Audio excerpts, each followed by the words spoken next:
Hi everyone, how are you all? I hope you all are well.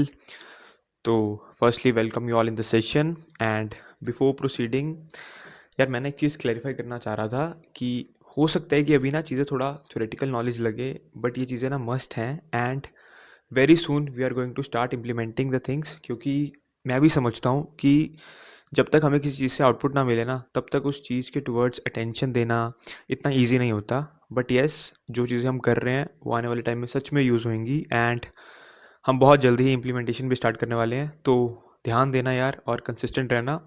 चलो फिर start करते हैं आज का सेशन। तो आज के सेशन में हम ये टॉपिक्स कवर करने वाले हैं, ठीक है। एंड हमारा फर्स्ट स्लाइड रहेगा व्हाट इज़ ट्रेडिंग।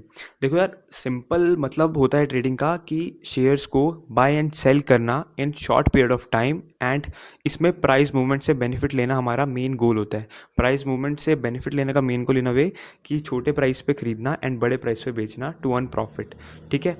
अब प्राइस मूवमेंट बढ़ता है कम होता है, ये सारा गेम पता है किसका होता है? डिमांड एंड सप्लाई का। मैंने लास्ट वीडियो में भी आपको ये बताया था कि डिमांड एंड सप्लाई कैसे इम्पैक्ट करता है प्राइस पे, ठीक है।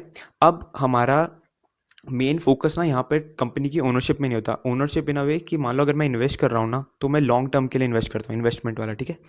तो उसमें क्या होता है कि मान लो मैंने किसी कंपनी में इन्वेस्ट करा तो उसका 30% मान लो मैंने लिया तो उसका जो 30% शेयर होता है ना उसका मैं ओनर रहता हूँ काफ़ी लंबे टाइम के लिए। तो हमारा मेन गोल यहाँ पे लॉन्ग होल्ड का नहीं होता, ओनरशिप का नहीं होता। हमारा मेन मोटिव होता है यहाँ पर कि जो प्राइस की मूवमेंट हुई ना, मान लो आज 10 रुपये था कल 15 हो गया, तो जो 5 रुपीज़ का गैप आया ना तो उसमें हमें जितना हमारा प्रॉफिट बन रहा है ना हमें वो लेकर छोटे टाइम में निकलना होता है। वो छोटा टाइम कुछ मंथ्स भी हो सकता है, कुछ वीक्स भी हो सकता है, कुछ डेज भी हो सकता है और कुछ सेकंड्स भी हो सकता है या कुछ मिनट्स भी हो सकता है, राइट, ठीक है। अब ट्रेडिंग के लिए हमें तीन चीज़ों की रिक्वायरमेंट होती है: quick decision, discipline and strong risk management, right. अब स्ट्रॉन्ग रिस्क मैनेजमेंट समझना। स्ट्रॉन्ग रिस्क मैनेजमेंट का ना मतलब ऐसा होता है कि अगर हम कोई भी ट्रेड करें ना, चाहे वो छोटे ट्रेड है या बड़ी ट्रेड है, तो हमारे पास ना हमेशा एक स्टॉप लॉस होना चाहिए और एक टारगेट होना चाहिए। स्टॉप लॉस इन अ वे कि इतना लॉस एक्सेप्ट कर सकता हूँ, अगर उससे ऊपर जा रहा है तो आई विल एग्जिट। अगर मेरा प्रॉफिट हो रहा है तो मेरा टारगेट सिर्फ इतना ही था, चाहे उससे ऊपर जा रहा है या नहीं जा रहा, मेरा टारगेट सिर्फ इतना था, आई विल एग्जिट, राइट। अब ये स्टॉप लॉस और टारगेट रखने कैसे होते हैं, इन सब चीज़ों के बारे में ना हम डिस्कस करेंगे आने वाले टाइम में, बट फॉर नाउ अभी सिर्फ एक ओवरव्यू था तो इतना इनफ है। तो let us proceed on to next slide. तो हमारा नेक्स्ट टॉपिक है ट्रेडिंग वर्सेस इन्वेस्टिंग। अभी आप क्या करो, इसी पॉइंट पे इस वीडियो को यहीं पर ही पॉज करो और एक बार ना इसको रीड आउट करो। आई होप कि आपने रीड करा होगा और आपको चीज़ें समझ में आएंगी क्योंकि बहुत इजीली मेंशन करा था चीज़ों को। बट स्टिल मैं ना एक बार आपको ट्रेडिंग माइंडसेट और इन्वेस्टिंग माइंडसेट में फ़र्क क्या होता है एक बार वो आपको एक एग्जांपल के थ्रू बता देता हूँ। तो लेट अस प्रोसीड। अब सपोज करो दो पर्सन है, एक पर्सन है ट्रेडिंग करता है, दूसरा पर्सन है इन्वेस्टिंग करता है, ठीक है। दोनों के पास सेम ही कैपिटल है, 10,000 रुपीज़, 10,000 रुपीज़। दोनों ने सेम ही कंपनी जो कि हाइपोथेटिकली एक्स वाई ले लो, एक्स वाई में इन्वेस्ट करा। दोनों ने उसके थाउजेंड शेयर्स लिए, थाउजेंड शेयर्स लिए और 10,000 रुपीज़ इन्वेस्ट करा है, मतलब एक शेयर उनको पड़ा 10 रुपीज़ का, राइट। अब 2 दिन बाद ना वो शेयर 10 से 15 रुपीज़ का हो गया, ठीक है। अब सपोज ऐसा करना कि जो 10 रुपीज़ से 15 रुपीज़ का 5 रुपये का गैप आया ना, तो जो ट्रेडिंग करता है ना बंदा, उसका टारगेट 5 रुपीज़ का राइस लेने का ही था, मतलब 5 रुपीज़ बढ़ने का ही टारगेट लिया था उसने। तो वो क्या करेगा, वो 10,000 इन्वेस्टेड था, वो 15,000 हो गया है, वो उसको लेकर वहाँ उस स्पेसिफिक कंपनी से, स्टॉक से एग्जिट ले लेगा, राइट।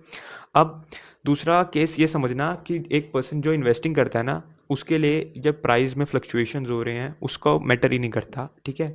उसका टारगेट क्या है, मेरे को इस स्पेसिफिक कंपनी के साथ लॉन्ग टर्म ग्रोथ में जाना है, तो वो चलता रहेगा चलता रहेगा, ठीक है। ये फ़र्क था ट्रेडिंग माइंडसेट में और इन्वेस्टिंग माइंडसेट में। अभी कुछ और केसेस अपने माइंड में लाने की ज़रूरत नहीं है, सिर्फ हम एक माइंडसेट का फ़र्क, जो अप्रोच होती है ना, ट्रेडिंग अप्रोच क्या होती है और इन्वेस्टिंग अप्रोच क्या होती है, सिर्फ हमने वो जानना हमारे लिए ज़रूरी है, राइट। अब हम प्रोसीड करते हैं नेक्स्ट स्लाइड पे, जो कि है टाइप्स ऑफ ट्रेडिंग।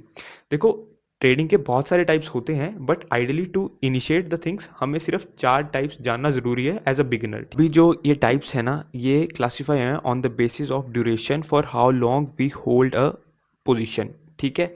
अभी के लिए सिर्फ ये 4 टाइप्स ही समझना: इंट्राडे, स्विंग, स्कैल्पिंग और पोजिशनल। इंट्राडे पता क्या होता है? इंट्राडे क्या होता है? एक दिन की ट्रेडिंग, मतलब मैंने सुबह लिए शाम को बेच दिए, मैं रात में कैरी नहीं, मतलब एक दिन बाद तक इसको कैरी नहीं कर सकता। एक कंडीशनल बेस होती है। अभी ज़्यादा डेप्थ में जानने की ज़रूरत नहीं है, सिर्फ ये समझना एक दिन की ट्रेडिंग मतलब मैंने सुबह लिए और शाम को बेच दिए, मतलब मार्केट के ओपन में लिए, मार्केट के क्लोजिंग टाइम में बेच दिए, उस तरह की ट्रेडिंग को कहता हूँ इंट्राडे ट्रेडिंग।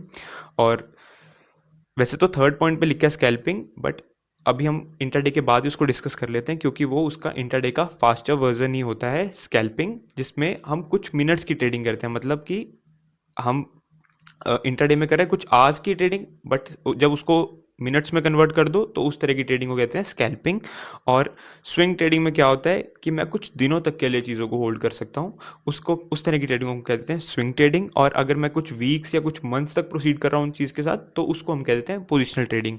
अभी के लिए ये 4 टाइप्स जानना मोर देन इनफ है, ज़्यादा डेप्थ में जानने की ज़रूरत नहीं है, सिर्फ एक ओवरव्यू मिल गया, इनफ है। अब आपके माइंड में आ रहा होगा कि ट्रेडिंग भी समझ लिया, ट्रेडिंग के टाइप्स भी समझ लिए, बट ट्रेडिंग को स्टार्ट कैसे करें, मार्केट में एंट्री कैसे ले, वो रह गया। तो चलो यार वो भी समझ लेते हैं।